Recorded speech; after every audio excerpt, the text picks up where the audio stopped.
ലഷ്കർ-ഇ-തോയ്ബയുടെ fund ഓർഗനൈസർമാർക്ക് ശനിദശ തുടരുകയാണ്. ലഷ്കർ-ഇ-തോയ്ബ ഭീകരനും സൈദിന്റെ സഹായിയുമായ അബ്ദുൾ റഹ്മാനെ കഴിഞ്ഞ ദിവസം വെടിവെച്ചു കൊന്നു. ഈദ് ഉൽ ഫിത്തർ ദിനത്തിലും ശരിക്കും അജ്ഞാതന് വിശ്രമമില്ല. ലഷ്കർ-ഇ-തോയ്ബ ഭീകരനും തലവൻ ഹാഫിസ് സയ്യിദിന്റെ അടുത്ത സഹായിയുമായ അബ്ദുൾ റഹ്മാനാണ് ഈദ് ദിവസം അജ്ഞാതരായ തോക്കുധാരികളുടെ വെടിയേറ്റ് മരിച്ചത്.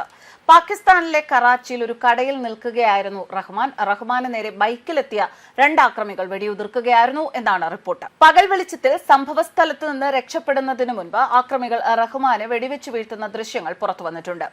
ലഷ്കർ-ഇ-തോയ്ബയുടെ ഫണ്ട് ഓർഗനൈസറാണ് റഹ്മാൻ. ഇന്ത്യയിലുടനീളമുള്ള വിവിധ ആക്രമണങ്ങളിൽ പങ്കാളിയായിരുന്നു. നിരവധി രാജ്യങ്ങൾ തീവ്രവാദ സംഘടനയെ പ്രഖ്യാപിച്ച ഗ്രൂപ്പിന് സാമ്പത്തിക സഹായം ശേഖരിക്കുക എന്നതായിരുന്നു റഹ്മാന്റെ പ്രാഥമിക ഉത്തരവാദിത്തം. കഴിഞ്ഞ ആഴ്ചയാണ് മുംബൈ ഭീകരാക്രമണത്തിന്റെ മുഖ്യ സൂത്രധാരൻ ഹഫീസ് സയ്യിദിന്റെ ബന്ധുവും ലഷ്കർ-ഇ-തോയ്ബയുടെ പ്രധാന ഫണ്ട് സ്വരൂപകനുമായ ഖാരി ഷഹ്സാദ് പാകിസ്ഥാനിൽ അജ്ഞാതരുടെ വെടിയേറ്റ് മരിച്ചത്.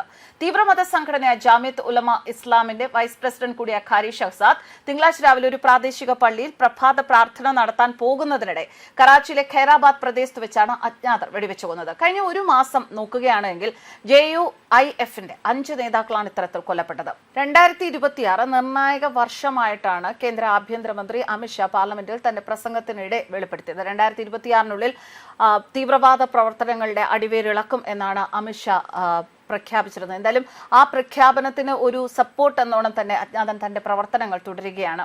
മുംബൈ ഭീകരാക്രമണത്തിന്റെ സൂത്രധാരനും ഭീകര സംഘടന ജമാഅത്ത് ഉദ്വ തലവനുമായ ഹാഫിസ് സയ്യിദ് അന്വേഷണ ഏജൻസികൾ $10 മില്യൺ തലയ്ക്ക് വിലയിട്ടിട്ടുള്ള ഭീകരനാണ്. ഈ കൊലപാതകങ്ങളൊക്കെ കൂടുതലും നടത്തിയത് ഒരേ രീതിയിലുള്ള പ്രവർത്തന രീതി ഉപയോഗിച്ചാണ്. മോട്ടോർ സൈക്കിളിൽ തോക്കുധാരികൾ എത്തുന്നു, വെടിവെച്ച് വീഴ്ത്തിയ ശേഷം 10 സെക്കൻഡിനുള്ളിൽ സ്ഥലം വിടുന്ന രീതിയാണ് ഇവർക്കുള്ളത്. ഇത്തരം കുറ്റമറ്റ കൊലപാതകങ്ങൾക്ക് മാസങ്ങളോളം ശാരീരികവും മാനസികവുമായ പരിശീലനം ലഭിച്ച ആളുകൾ ആവശ്യമാണ് എന്നാണ് പാക് അന്വേഷണ സംഘത്തിന്റെ വിലയിരുത്തൽ.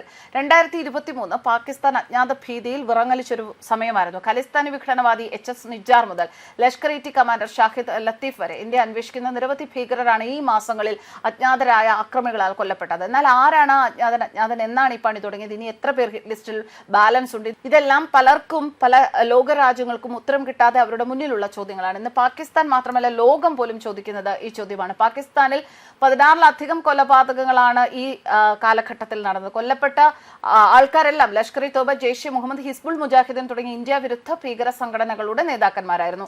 കറാച്ചി, സിയാൽകോട്ട്, നീലം താഴ്വര, ഖൈബർ പഖ്തൂൺഖ്വ, റാവൽകോട്ട്, റാവൽപിണ്ടി, ലാഹോർ എന്നിങ്ങനെ പാകിസ്ഥാന്റെ വിവിധ ഭാഗങ്ങളിൽ ഈ ഭീകരർ കൊല്ലപ്പെട്ടു. അതേസമയം അജ്ഞാതന്റെ വിളയാട്ടം തുടരുമ്പോഴും ജമ്മു കാശ്മീരിലെ പല പ്രദേശങ്ങളിൽ നിന്നും പാകിസ്ഥാൻ സൈന്യം ജെയ്ഷെ മുഹമ്മദിന്റെ ഭീകരരെ ഇന്ത്യയിലേക്ക് തള്ളിവിടുന്നുണ്ട് എന്നാണ് ചില റിപ്പോർട്ടുകൾ സൂചിപ്പിക്കുന്നത്. നുഴഞ്ഞുകയറ്റ ശ്രമങ്ങൾ വർദ്ധിച്ചതിനാൽ ഇന്ത്യൻ രഹസ്യാന്വേഷണ ഏജൻസികൾ ശേഖരിച്ച ഡാറ്റാ വിശകലനവും തെളിവുകളും ഈ വിലയിരുത്തലിനെ പിന്തുണയ്ക്കുന്നു എന്നാണ് വൃത്തങ്ങൾ പറയുന്നത്. ലഷ്കർ-ഇ-തോയ്ബ, ജെയ്ഷെ മുഹമ്മദ് എന്നീ ഭീകര സംഘടനകളിലെ പ്രധാന അംഗങ്ങൾ തമ്മിലുള്ള ആശയവിനിമയത്തിന്റെ ഏറ്റവും പുതിയ വിവരങ്ങൾ ദക്ഷിണേഷ്യയിൽ ഭീകരാക്രമണങ്ങൾ ആസൂത്രണം ചെയ്യുന്നതുമായി ബന്ധപ്പെട്ട് അവർ തമ്മിലുള്ള അഭിപ്രായ വ്യത്യാസങ്ങൾ കൂടുതൽ രൂക്ഷമായതായിട്ടാണ് സൂചിപ്പിക്കുന്നത്. ആശയശാസ്ത്രത്തിലുള്ള വ്യത്യാസങ്ങൾ കാരണം ഇവർ ഒരുമിച്ച് പ്രവർത്തിക്കാൻ ആഗ്രഹിക്കുന്നില്ല. പാകിസ്ഥാൻ സൈന്യം 2 ഗ്രൂപ്പുകളെയും സമാധാനിപ്പിക്കാൻ ശ്രമിച്ചു, പക്ഷേ അതിൽ അവർ പരാജയപ്പെടുകയായിരുന്നു. പകരം അവർ ജമ്മു കാശ്മീരിലെ ജെയ്ഷെ ഉപയോഗിക്കുകയും ഇന്ത്യയിലേക്ക് നുഴഞ്ഞു കയറാൻ അവർക്ക് സുരക്ഷിതമായ വഴി നൽകുകയും ചെയ്യുന്നു. കഴിഞ്ഞ കുറച്ച് നാളുകളായി കൂടുതൽ ജെയ്ഷെ തീവ്രവാദികളെ ഇന്ത്യയിലേക്ക് തള്ളിവിട്ടിട്ടുണ്ട് എന്നാണ് ഇന്റലിജൻസ് പ്രവർത്തകർ പേര് വെളിപ്പെടുത്തുന്ന വിവരങ്ങൾ. സുന്നി ഇസ്ലാമിനുള്ളിലെ ഒരു പുനരുജ്ജീവന പ്രസ്ഥാനമാണ് ദിയോബന്ദി വിഭാഗം.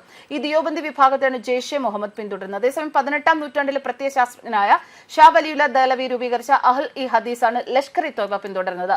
പാകിസ്ഥാനിൽ അടുത്തിടെ നടന്ന കൊലപാതകങ്ങൾ ഈ 2 ഭീകര ഗ്രൂപ്പുകൾ തമ്മിലുള്ള സംഘർഷത്തിന്റെ ഫലമാണ് എന്നാണ് ഇന്റലിജൻസ് വൃത്തങ്ങൾ പറയുന്നത്. ഇന്ത്യയുടെ മോസ്റ്റ് വാണ്ടഡ് ഭീകരൻ ഹഫീസ് സയ്യിദിന്റെ ബന്ധുവും തീവ്രവാദ ധനസഹായിയുമായ ഖാരി അബ്ദുൾ റഹ്മാൻ ഈ അടുത്ത ദിവസങ്ങളിലാണ് അജ്ഞാതരായ തോക്കുധാരികളുടെ വെടിയേറ്റ് മരിച്ചത്. ജമ്മു കാശ്മീരിലെ കത്വയിൽ അടുത്തിടെ നടന്ന നുഴഞ്ഞുകയറ്റ ശ്രമങ്ങൾ അന്വേഷിക്കുന്ന ഇന്ത്യൻ ഉദ്യോഗസ്ഥർ ഭീകരരെ ജെയ്ഷെ മുഹമ്മദിൽപ്പെട്ടവരാണ് എന്ന് തിരിച്ചറിഞ്ഞിട്ടുണ്ട്. അവരിൽ നിന്ന് നാറ്റോ ആയുധങ്ങൾ കണ്ടെടുത്തു. അതിൽ M4A1 അസോൾട്ട് റൈഫിളുകളും ഗ്ലോക്ക് ഹാൻഡ് ഗണ്ണുകളും ഉൾപ്പെടുന്നു. നോർത്ത് അറ്റ്ലാന്റിക് ട്രീറ്റി ഓർഗനൈസേഷനെ പരാമർശിച്ച് മുതിർന്ന ഇന്റലിജൻസ് പ്രവർത്തകർ നൽകുന്ന വിവരങ്ങളാണിത്. ലഷ്കർ-ഇ-തോയ്ബ ഭീകരരുടെ കാര്യത്തിൽ അവരിൽ നിന്ന് കണ്ടെടുത്ത ആയുധങ്ങൾ പാകിസ്ഥാൻ ഓർഡിനൻസ് ഫാക്ടറികളിൽ നിന്നോ ചൈനീസ് നിർബന്ധമോ ആണ് എന്ന് വൃത്തങ്ങൾ അറിയിച്ചു. ജമ്മു കാശ്മീരിൽ ഒളിച്ചിരിക്കുന്ന ഏകദേശം 120 ഭീകരരിൽ 95% വിദേശികളാണ് എന്നും എല്ലാവരും ജെയ്ഷെ മുഹമ്മദുമായി കൂറു പുലർത്തുന്നു എന്നും വൃത്തങ്ങൾ അറിയിച്ചിട്ടുണ്ട്. ഈ 2 തീവ്രവാദ ഗ്രൂപ്പുകൾക്കിടയിലുള്ള വിള്ളൽ വർദ്ധിച്ചു വരുന്നത് കേന്ദ്രഭരണ പ്രദേശത്ത് പ്രവർത്തിക്കുന്ന ഇന്ത്യൻ സുരക്ഷാ ഏജൻസികൾക്ക് ഉപയോഗപ്രദമാണ്. അടുത്തിടെ നടന്ന ഒരു കേസിൽ തെക്കൻ കാശ്മീരിൽ ഒളിച്ചിരിക്കുന്ന തീവ്രവാദികളുടെ സ്ഥാനം ഒരു എതിരാളി സംഘം ചോർത്തിക്കൊടുത്തിരുന്നു. മറ്റൊരു കേസിൽ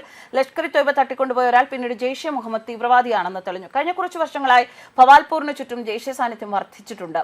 ലഷ്കറിനും ജെയ്ഷയ്ക്കും ഇടയിലുള്ള വിള്ളൽ വർദ്ധിക്കാൻ തുടങ്ങിയത് അപ്പോഴാണ്. പാകിസ്ഥാൻ സൈന്യം 2 ഭീകര ഗ്രൂപ്പുകളും തമ്മിൽ സമാധാനം സ്ഥാപിക്കാൻ ശ്രമിച്ചിട്ടും ഇരുവരും പരസ്യമായി ലക്ഷ്യം വെക്കാൻ തുടങ്ങിയിരിക്കുന്നു എന്നതാണ് മറ്റൊരു വസ്തുത. പാകിസ്ഥാനിലെ ആഭ്യന്തര ചലനാത്മകതയെ ബാധിക്കുന്ന ശത്രുത അവസാനിപ്പിക്കാൻ അവരുടെ സൈന്യം തീവ്രവാദികൾക്ക് ജമ്മു കാശ്മീരിലേക്ക് കടക്കാൻ സുരക്ഷിതമായ വഴി ഒരുക്കുകയാണ്. അടുത്ത കാലത്തായി നുഴഞ്ഞുകയറ്റ ശ്രമങ്ങൾ ഇരട്ടിയാകുന്നതിനെ കുറിച്ച് പരാമർശിച്ചുകൊണ്ട് ഉദ്യോഗസ്ഥർ പറയുന്നു. തുരങ്കങ്ങൾ, നദീതീരങ്ങൾ, വേലികൾ ഇത് മുറിച്ചു കടന്ന് ഭീകരർ ഇന്ത്യയിലേക്ക് നുഴഞ്ഞു കയറുകയാണ്. വളരെ കുറഞ്ഞ ലോജിസ്റ്റിക്സുകൾ ഉപയോഗിച്ചാണ് ഭീകരർ ഇന്ത്യയിലേക്ക് നുഴഞ്ഞു കയറുന്നത്. ജമ്മു മേഖലയിൽ എത്തിക്കഴിഞ്ഞാൽ അവർക്ക് സാധനങ്ങൾ കണ്ടെത്താൻ പ്രയാസമാണെന്നും ഉദ്യോഗസ്ഥർ പറയുന്നു. കത്വയിൽ നടന്നുകൊണ്ടിരിക്കുന്ന ഭീകരവിരുദ്ധ പ്രവർത്തനങ്ങൾക്കിടയിൽ കേന്ദ്ര ആഭ്യന്തരമന്ത്രി അമിത്ഷാ ഈ ആഴ്ച ജമ്മു മേഖല സന്ദർശിക്കുകയാണ്. സ്ഥിതിഗതികൾ വിലയിരുത്തുന്നതിനായി ഒരു സുരക്ഷാ അവലോകന യോഗവും ഉണ്ടാകും. കൂടാതെ ചില മുൻനിര പ്രദേശങ്ങളും അദ്ദേഹം സന്ദർശിച്ചേക്കാം. എന്തായാലും അജ്ഞാതൻ പണി തുടരുന്നതിനിടയിലും ഇന്ത്യയിലെ അതിർത്തികളെ സുരക്ഷിതരാക്കാൻ ഇന്ത്യ സർക്കാർ ശ്രമിക്കുകയാണ്. അതിൽ പൂർണ്ണമായും ഇന്ത്യൻ സർക്കാർ വിജയം കണ്ടെത്തുകയും ചെയ്യുന്നു. ന്യൂസ് ഡെസ്ക് കർമ്മ.